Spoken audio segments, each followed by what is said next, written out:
Hello, hello, hello.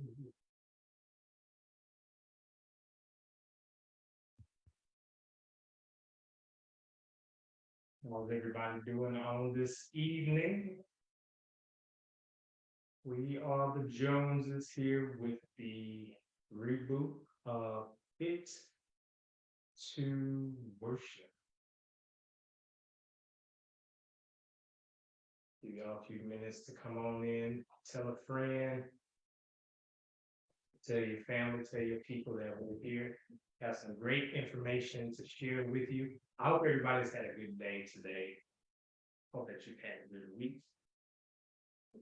And I'm so glad to have a lovely, wonderful better half, my help me, Brittany with me. And as you all are coming in, I just want to say thank you to all of you who have tuned in to the previous episode of Fit to Worship. We've had quite a number of guests. We've had some of our local family and friends, Johnny and Annette Murray, and Cynthia Beings, who's my Higgins. We've some of my YouTube friends. We have Cynthia Ford, Malcolm Williams, Charles Butler, Eric D. Harper, Ricky Dillard, Dre Randall. And as they say, the list goes on and on.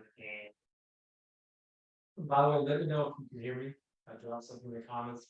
Give a like and heart. Let me know that you can hear us. And share. So we are finally back. I've been talking about bringing people to worship back for a minute, but we are finally here, and we have some great information to share. I think something that will inspire you, it's something that will encourage you, and hopefully something that will help you or benefit you on tonight.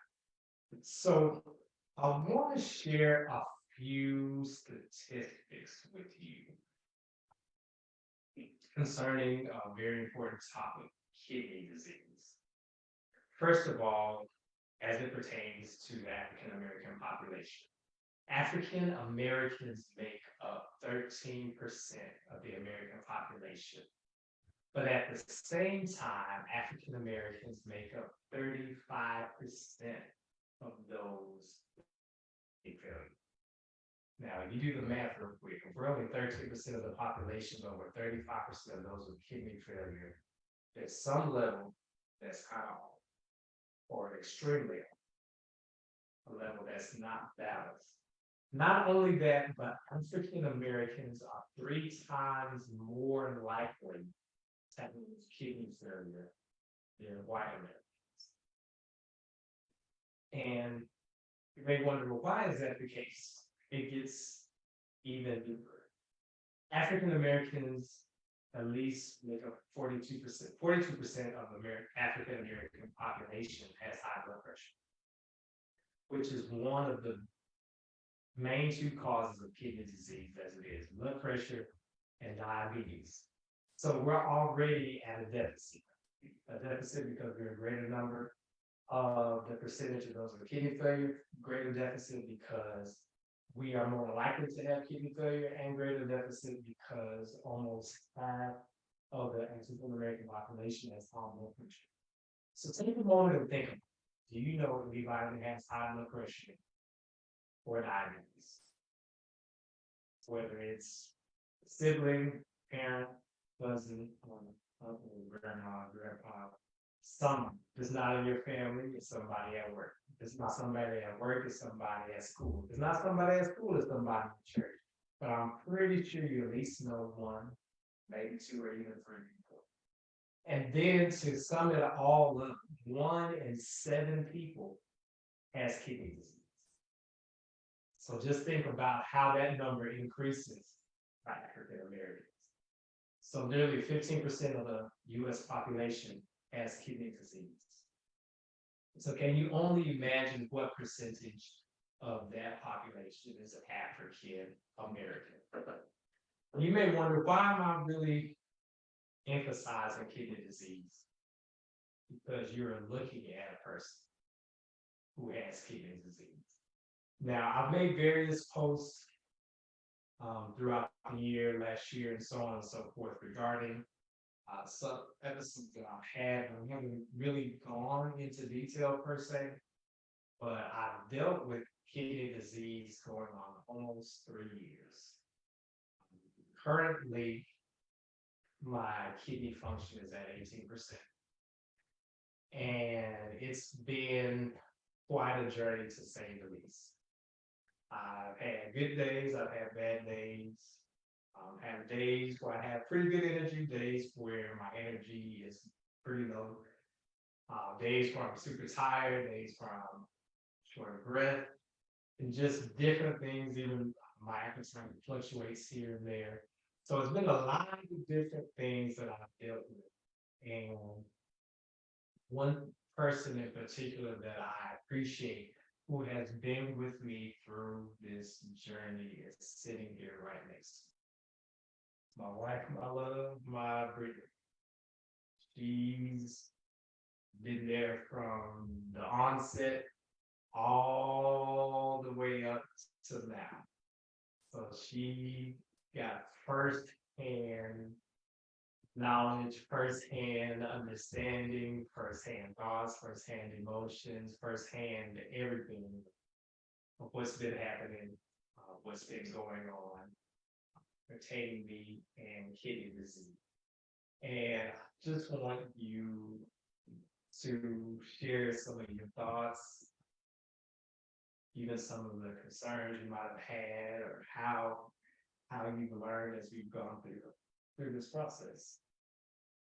So, hey y'all, just a little bit about our journey is, as he said, 3 years in not understanding, all that comes along with that, when it comes to doctor's appointments and medications and, checking, not only the kidney function, but being aware of what's going on with his blood sugar and his diabetes, because you know that it'll impact his kidney function.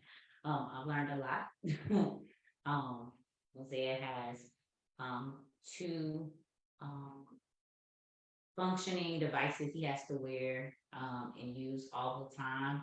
And I've had to learn what the different beeps mean and what the different numbers mean, and how those numbers, if they're really high or really low, could impact him mentally, emotionally, as well as physically, and then what to do in those situations. So if you do have a partner, if you are, whether it be a relationship or a marriage or a situationship, listen, I don't know what y'all be out here doing. Whatever you are in, if you are connected to someone who is dealing with diabetes, make sure that you know what to look for. Ask them, hey, when your sugar is really high, what does that look like? If it's really low, what does that look like? Learn to recognize the symptoms, because they won't always be able to tell you. Um, and if you move too slowly, it could be too late. And so you want to know what things to look for. I could tell you in him what I look for if his breathing becomes labored, if his eye starts to glaze, if he starts to shake. That's happened before. One time we were driving and he just wasn't as cognizant of what was going on. I mean, if you want to share all of that, we can, but he wasn't as cognizant of what was going on. Literally, as he was driving, I'll say his blood sugar was dropping. And you know, when you're driving, you got to be conscious of what's going on, you know, foot on gas, foot on brake, what have you. And I'm asking him questions and he's not responding. And he's putting his foot on the gas. And I see cars. He's getting close to the cars. And I was like, hey, you're getting too close. Hey, you might need to slow down. And he wasn't responding. And um, he kept saying, we got to get to church. We got to get to church. That's all he would say to everything that I said. And I recognized something's wrong, and he's in the driver's seat, and I'm in the passenger seat, and LJ is in the back seat, and we're on the freeway, going maybe I think it was about 65, 70 miles per hour, and it's y'all. It was one of the scariest moments of our life. It literally was about a year ago. I think it was a year ago Sunday. I think it was a year ago Sunday. Um, so that happened, and only by the grace of God, the police, because the police ended up getting involved and having to kind of surround our car, because he's not lucid, of what's going on. And he stopped before we went into Louisville Lake, the barrier started right before Louisville Lake. Um, and stopped the car. Um, so just knowing what to look for and knowing something's wrong. Of course, now he's driving, so there's not as much as I could do if he was asleep or if he's sitting in the house, because I would take out his glucagon and just give him a shot of sugar. I already know that. But in those instances, um knowing, oh my gosh, what do we do in this moment? So it's very important that you know so that before you get in a situation like that, if they look too tired, check their blood sugar. If their eyes look glazed over and they just keep saying, well, I'm just, I don't know what's wrong. Don't let them get in the car and drive. Have them check their blood sugar before they leave you. You just gotta learn the different symptoms and signs. I would definitely say that. If kidney disease does become a part of the journey, learn about living kidney donation. I've been posting about it a little bit. Most of us think about donating organs. We put it on our, our driver's license, and we're like, yeah, when I die, you can have my organs or what have you. But there are so many people that are struggling. You heard the stats that Isaiah mentioned that need a kidney now, like today. Um, and you can survive on dialysis, but it's not really living. You know what I'm saying? It's just, I don't know. It's it's hard to say that, but I just know so many, and I have so many friends that they're existing, and I want, for the sake of my son, for the sake of my husband, for those that I love, to be able to live and to live a full life. So just look into it. It is a lot. There are lots of steps to it. I will share just a little bit that I am on the journey to be his donor. Um, there are lots of steps. If you got questions, you could definitely hit me up or DM me. Um, but when I look at uh, when I count up the cost, as scripture tells us, when I count up the cost, if anybody is worthy of, me giving a kidney away or doing what I can to sacrifice for the sake of blessing our family, this is. So that'd be something to look into, because you have to have a certain level of health and things about you, but check into it for sure. So those are a few things I would just say on our journey. Well, I want to say I definitely appreciate you being a part of the journey. Because I can only imagine what it is on the support side. Like you said, trying to learn information, trying to become more knowledgeable, trying to understand, look for signs, watch this, watch that. So I know that can be a lot to take on, but I appreciate you being a real, help me to real, as they say, ride it out. Just in there for the long haul and just being a great support to me. And even like sometimes, I know I think Tess and Andrew on your big family, which is y'all are doing well. Even when I posted about having issues with shortness of breath, I know part of that is due to kidney disease, the other part of that is due to anemia. Now I have, as they phrase it, mild anemia, so it's not at its highest level. But those two things combined cause shortness of breath. And I can share this in full transparency and honesty. Sometimes I debate going to events or special services based on the fact of, well, I'm making through service without having a breathing issue. Because it's been 2 times in particular where service was paused to pray for me. And so on the one hand, it's a blessing to have my wife or friends or family that will take time, they notice something and they pray and cover. But I was actually out to lunch with one of my music mentors, one of the only Clark Joseph, and I was telling him, I said, I didn't want to become that person where, oh yeah, that's the guy that prayed for at that last service. But that's the guy that prayed for while I was at that revival. I didn't want it to be like him. So that's one thing I actually have been praying on that that concern or fear to keep me from either doing things that I need to do or just enjoying life. Because shortness of breath, it happens at weird times. I've noticed a lot on the spiritual side that it happens when I'm playing or singing.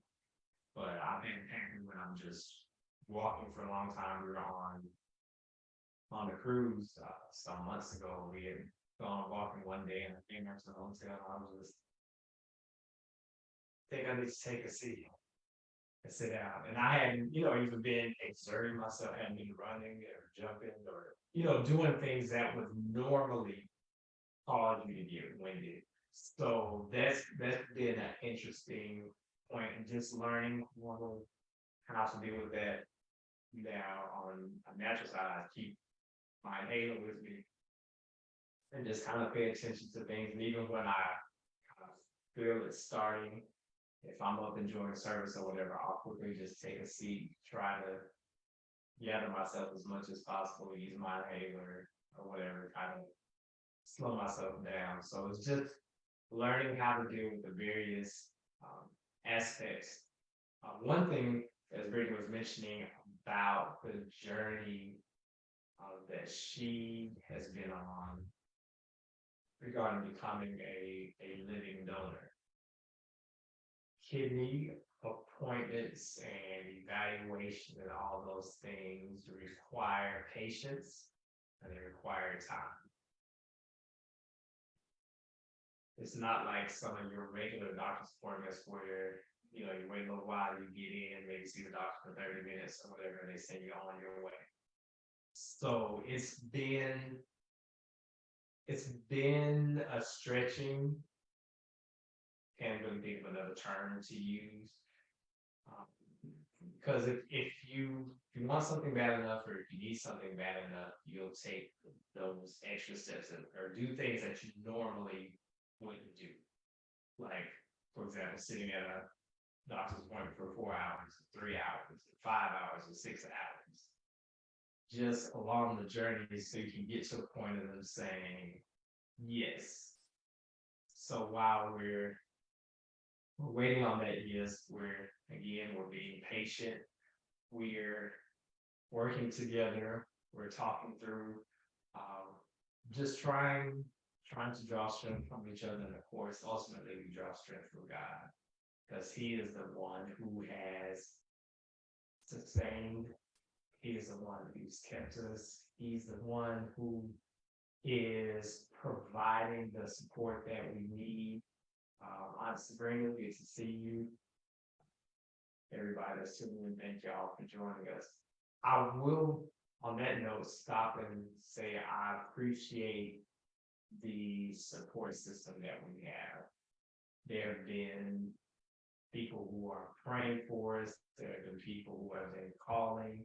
There have been people who have given resources and said, hey, you need to connect with these people. You need to call this person. They can give you some more information. Or if you get to this stage or before you get to this next step, you need to make sure you have this in order. And we have a list of people that have just like been there, or just even the people like when we see them, y'all good? How y'all feeling? Where y'all at now? Anything else we need to pray for? Sometimes it's even just some of those small things that make a big impact and that can make a big difference. And I kind of feel like people in church like, I start naming names, I'm gonna forget somebody. But I want to jump in there just to say, y'all, scripture tells us we overcome by the blood of the Lamb and by the word of our testimony. part of your overcoming process is the community that helps you overcome. So if you don't open up your mouth and share your testimony or share your struggle or share your issue, you never know who's been called for that season to come alongside you and help you to overcome with you. And so it's super important that you gotta open up, you gotta share, you gotta let, as scripture says, others help you to bear this burden. Um, and though it is a burden, it's lighter. When we know we have family members and friends and church members that have come with information and prayer and support resources. And if you need any names of resources or information, we are so more than willing to help. But don't go through it alone. Open up your mouth and say something so that someone can come alongside you and carry that with you. That is very true. I know one thing I've learned is you'll never know if you can get the help if you don't ask for the help. And even at the point when the doctor told me, well, once your kidney function reaches 20% or lower, we will consider transplant. So we'll start the process, the application, all the evaluation of the various steps in that process. And I had a small Facebook group called King Over Kidneys. And literally we encourage each other. We share our good days, bad days, share updates and different things. And some of those people in that group that have had transplants, I was able to reach out to some people even in the industry that have had transplants. And the thing that was really shocking to me was, oh, sure, I'll be glad to share with you. And hit me up anytime. And like I said, you just never know what kind of help you'll get until you ask for it. So that's been a tremendous blessing. So I was able to kind of learn from other people's experiences, other people's stories, other people's journeys. So some of the things I've experienced, I'm not completely blown away or completely shocked or just kind of frazzled that I don't know what to do. And those people are still readily available now. And I just want to say to each and every one of you, thank you all so much. Y'all are a true blessing. And I, in turn, want to be that same blessing to somebody else who's dealing with kidney disease. And I know even on top of us praying for our own situation, as Brittany mentioned, we have several friends that we are praying for, that we're interceding for, that we're checking on and encouraging one another. And some are at far worse stages than I'm in. And it's just amazing to see how they'll still take time to share encouragement, even regardless of how difficult or how extreme their case or their circumstance is. So it is definitely true that we are helpers one of another. So we just wanted to take this time to share some of our journey with kidney disease. It hasn't been good every single minute, every single second, every single hour, but it hasn't been all bad either. So we're learning how to balance out both. But as the song says, the good days, they outweigh the bad days. And we are believing God that He will, at the end of this evaluation process, that He will line everything up just the way it needs to be. And we look forward to the time where we can share and say the transplant is complete. And we are on the path to bigger better and greater things. So I did want to leave a moment or two if anybody has any questions, feel free to drop them in comments. What's going on, Miracle? Guys, Zenobia, hey, cousin. Hey, Crystal Dawn Brax. What's going on, Jeremy? So anybody has any questions, and if you don't have any questions, if you know somebody that's dealing with kidney disease, or even if you know somebody who's dealing with diabetes, share this live with them. Hopefully something that we said will stick with you, something will encourage you or uplift you, or maybe there's something that we've shared or said that you can share with somebody else to help them along their journey, help to make their day a little bit brighter, make their burden a little bit lighter. Please know that we love you all very much. Thank you all for tuning in. And Fix Worship will be back in the month of November. And you never know what special surprises we may have in store for you. But whatever you do, make your body stronger. Take care of your natural man and take care of your spiritual man.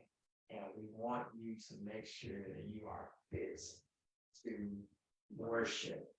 So next time, y'all stay blessed.